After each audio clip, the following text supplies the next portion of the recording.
So Baltimore Ravens training camp is officially here. The rookies are already in the building. The veterans will report in just a few days. We have a ton of updates to get through today. Second-round pick pass rusher Mike Green signed to his 4-year contract. The Ravens draft class is now completely under contract. We got updates on Derrick Henry, Zay Flowers, Rashod Bateman, plus Lamar Jackson with a bold statement that we have to break down. And we also had Dan Orlovsky making a prediction between the elite quarterbacks, which one he thinks will win the next Super Bowl, and he talks about Lamar and this Ravens team and much more, man. So welcome in to another episode of Ravens Reports. It's your guy Noah here with For the Flock, as always, bringing you guys our top 5 news reports and storylines coming out of our Baltimore Ravens. Today, we just got back from a 10-day mission trip in Brazil, so haven't had a video upload for you guys in a little while, but we're back just in time for the kickoff of training camp, and we're going to have the content rolling for you guys throughout training camp and preseason. And before we know it, just around the corner, we're going to have the season opener against the Buffalo Bills with the season officially kicking off, man. So I missed you guys. Excited to be back. Let's dive into the content. At number 1, second-round pick outside linebacker Mike Green, who was an absolute steal in the 2025 NFL Draft. He is now officially under contract. If you guys hadn't heard about it, a lot of second-round picks were not under contract around the league due to guarantees and deals. But Mike Green signed his deal. He's now under contract. The Ravens draft class is now completely under contract. And if you guys don't remember, Mike Green was supposed to be a top 10 to top 15 selection in the draft. He fell in the draft due to off-the-field concerns, which the Ravens obviously were okay with after extensive research and interviews. Mike Green, talent-wise, should have been a top 10 to top 15 pick. He could be the best pass rusher in this draft class. Between his burst, his speed, his physical athleticism, combined with his pass rush prowess, his natural feel, and his moves, his skill set that he has, it's very, very dangerous. He has all the tools to be a double-digit sack producer consistently in the NFL. And we're talking about, the possibility of this being the next, generational Ravens pass rusher that we haven't had since really Terrell Suggs. Now, you combine that with Odafe Oweh going into his contract year, coming off double-digit sacks last year. He's improved every single year. You combine that with Kyle Van Noy, a veteran who's hungry for a Super Bowl championship, plus some young talent like Tavius Robinson that's been developing, and outside linebacker Adisa Isaac, who you drafted in the 3rd round last year, who's really developed. And you also combine that with a pass rush coach who's one of the best in the business, and the Ravens pass rush could be something special. Now you also have Travis Jones and Nnamdi Madubuike rushing from the inside, and it gets you really excited and fired up about this Ravens pass rush. But Mike Green, I am so excited to see what he looks like, in preseason, and then when the season rolls around, he's got the tools to be something special here in Baltimore. At number 2, I want to talk about what Lamar Jackson said. Now, these aren't, relatively brand new, fresh comments and statements from Lamar, but something that we have to break down. Lamar talks about DeAndre Hopkins. He talks about Rashod Bateman. And by the way, Rashod Bateman just posted a clip within the last few days of him putting in some more work, and he is hungry. He got that new contract, and he's got big things to prove. On top of what he already put on tape last year. We're going to talk about that. Lamar said that he thinks this offense could be even better in 2025. We're going to break those things down. But first, listen to what Lamar Jackson had to say on DeAndre Hopkins, who is kind of being overlooked, with the offseason moves and signings. I think DeAndre Hopkins is really going to bring something to the table besides veteran leadership. It's easy to say, oh, he's a veteran presence in the wide receiver room. He's more than that. He's still a playmaker, and you're going to see that here very shortly. But here's what he had to say. Potentially to play with either DeAndre Hopkins or Odell Beckham.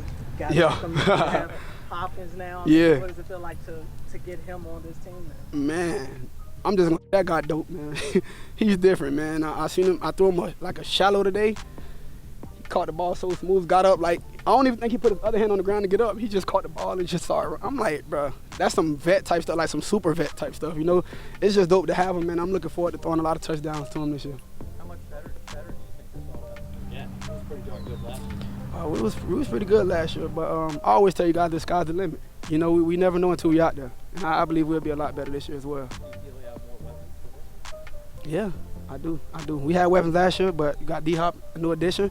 And our guys ready, man. Got Bate with a new contract, got Lil Zay, got Likely, got Mark, Mandrews. Can't forget my guy, man. My guys. So DeAndre Hopkins is still very smooth. He can still run routes.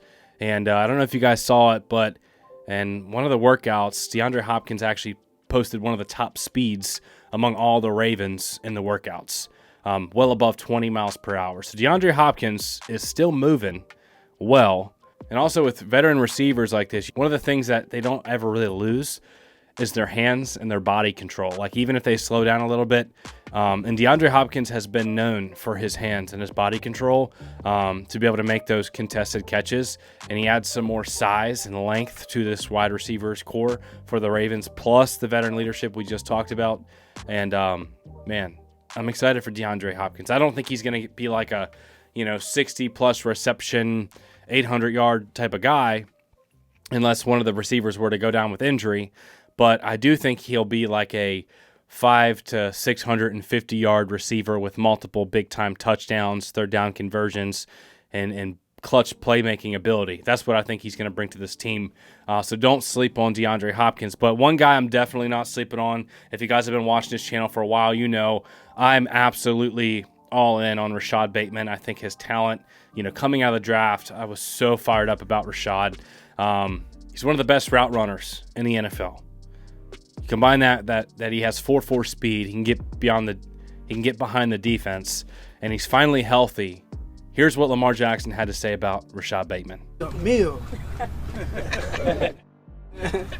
Hey, but he deserved that. I feel like he deserved that, and the injuries in the past was hindering him, and I feel like people was thinking he wasn't that guy, but he showed it last year a lot, and the ceiling's steady going for him, no limit.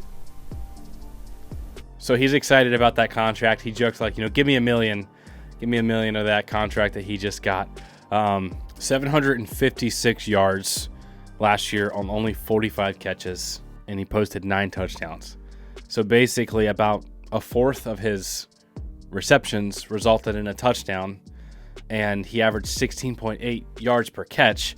Imagine if he just gets 20 or 30 more targets this year, now that he's really a feature in the Todd Monken offense. Because remember, the first year in the Todd Monken offense, Odell Beckham Jr. was here and Rashod Bateman wasn't healthy in training camp. So you saw the big jump he made whenever he was healthy. Now you stack another healthy year in the third year of Todd Monken's offense, and it could be really dangerous. I mean, I personally believe that he'll have 1,000 yards this season. He could have had 1,000 yards last year if he would have had a few more targets, and maybe, there were some times where he was open and the ball just did not go his way. So he's only 25 years old, by the way. He's under contract for the next few years, and he's in the prime of his career. He's now healthy, and I'm really, really excited about Rashod Bateman and Zay Flowers, the duo that we have there, plus Devontae Walker and DeAndre Hopkins. LeJontay Wester is apparently turning some heads in off-season workouts as well. But, man, let's go. At number 3, speaking of this wide receiver core, Zay Flowers just got in some work with wide receiver Jamar Chase and former teammate Odell Beckham Jr. Now, I'm not excited about, Ravens and Bengals being together in the offseason, but I am excited about him putting in work with other elite receivers. And the fact is Jamar Chase is an elite receiver. So if he can learn something from Jamar and how he works and, how he runs routes and stuff, that's definitely not a bad thing whatsoever. But Zay Flowers, I'm expecting big things out of him. I'm looking towards 1,200 yards and some more touchdowns this year. I think he only had 4 or 5 touchdowns last year, and I think he'll get in the end zone a little bit more. He joked about running straight instead of bouncing around and going, horizontal. He wants to run more vertical this year towards the end zone because he's so naturally shifty and, can evade. He's done that a lot, but he said he wants to run upfield more this year, and I'm excited about that. At number 4, Dan Orlovsky. You got to check out this clip about which quarterback he thinks will win the Super Bowl next. He's debating Lamar Jackson, Joe Burrow, Josh Allen, and Patrick Mahomes. We know Joe Burrow has been to the Super Bowl. Patrick Mahomes has won multiple Super Bowls, and Lamar and Josh Allen have both been to the AFC Championship, but have not cracked through to the big game. Here's what Dan had to say on Lamar. I'm going Lamar. It has to be Lamar. It's the third year in a row for Baltimore. It just is. Like, it's the third year in a row where, and I've said this 100 times on this show, Lamar knows it. That organization knows it. They got to go win it. This is the third year that we've sat here and said, like, that's the best team. 2 years ago, they had the number one defense in football, and they fell short. And then last year, they had the number one offense in football and fell short. This is the best roster in the NFL outside of Philadelphia. Its offensive line is going to be top three. Lamar is coming off of arguably his best season in the NFL. Their perimeter players are fantastic. One of the things that was part of the storyline last year that hasn't talked about enough is Zay Flowers being out of that playoff game was absolutely massive. And I just think, like, when we were down at tight end due for NFL Live, Laura Rutledge and I, we asked Isaiah Likely, what is it going to take? Who's their, kind of like second tight end, but he's him and Marker. What is it going to take? And in his words, we have to not forget who we are in the playoffs. Love that. And we've talked about that on TV before, and sometimes people are like, you're talking it. That's a real thing. It's like they've got to remember who they are when it matters the most. Last year's a dropped 2-point conversion away from maybe being a different narrative. It has to be Lamar. The next guy for me would be Josh. Okay, I was just about to say. It would be. I don't think Josh's team is as good as Baltimore's. And my only pushback to Patrick would be this. I agree with you that you think they're going to be better. It's no question the toughest division he's played in. At number 5, we actually have two things here we're going to talk about. First of all, Derrick Henry. Some pictures are coming out of him during his workouts, and I don't think he's ever looked better or more yoked than at 31 years old. This dude is hungry for that championship and does not plan on slowing down just because he's 31. He's signed to an extension. The Ravens trust him that he's still going to be producing at a high level. And he's doing everything he can on his end to make sure he does produce at a high level. And I believe he will. I believe he's going to have another monstrous season. And, I expect him to have over 1,500 yards and a lot of touchdowns. Despite people saying that, maybe he'll just have like around 1,000 yards. I still think he's going to be a big part of the offense. And the Ravens are probably going to have a lot of leads and want to run the football. So I'm banking on another big year from Derrick Henry. Speaking of Derrick Henry and the rushing attack, we also have an update on third-round pick, pretty high pick in this year's class, top 100 type of draft pick. Offensive tackle Emory Jones will start camp on the non-football injury list as he rehabs from his shoulder surgery. John Harbaugh said last month he would not be ready for the start of training camp, but the bigger question is whether or not he'll be ready for the start of the season. I don't expect him to be starting. When we first drafted him, I was like, man, this guy could be a real contender for that left guard or right guard spot. But it's looking like Daniel Falele is going to be the returning right guard starter. But the big battle is for a left guard, because Patrick McCarry signed a big contract with the Jaguars. So he was our starting guard last year, our left guard. So Andrew Voorhees, he was the season starter, where he actually started the year at left guard. But then got injured and had some bumps and bruises, some young mistakes. But it's also reported Ben Cleveland is looking pretty good and competing for that spot as well. So that'll be exciting to see how this offensive line shapes out. 4 of the 5 starters are returning, and then there's major competition battle for that last starting spot. And the Ravens got some depth there. So I'm expecting the offensive line to actually be better than it was last year.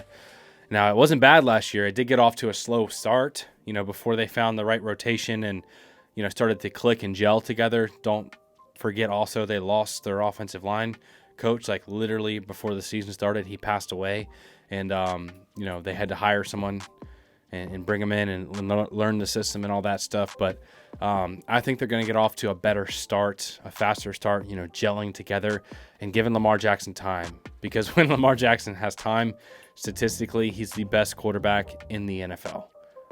And last year, even when he didn't have time last year, he still made things happen and posted a career year. First quarterback in NFL history to ever have over 40 touchdowns and less than 5 interceptions. That's absolutely absurd. Over 4,000 passing yards, 41 touchdowns to 4 interceptions. I don't know if we'll ever see that again. Lamar thinks he can have an even better season this year. One other note on that is I was thinking about this with how many passing touchdowns and yards he had last year. If you remember the first half of the season, our secondary was kind of hot trash, and we were, trying to come back at times and having to win some shootouts. So we had to throw the ball. I don't think our defense is going to be as bad as it was last year when it starts. I think we're going to have a really, really good defense. So I don't know how often we're going to be, trying to win a shootout through the air. We could be running the ball more this year, which is crazy to think about, but I think that is the case. I think we're going to have a more balanced team, especially early. So I'm fired up about this team, what they can do, and we're just around the corner, man. Smash the like button if you got any value out of today's content. Training camp starts in just a few days. The veterans will report on July 22nd. So just a few days away, man. I love you guys. I appreciate y'all. Thank y'all for tuning in, and we'll see you in the next video.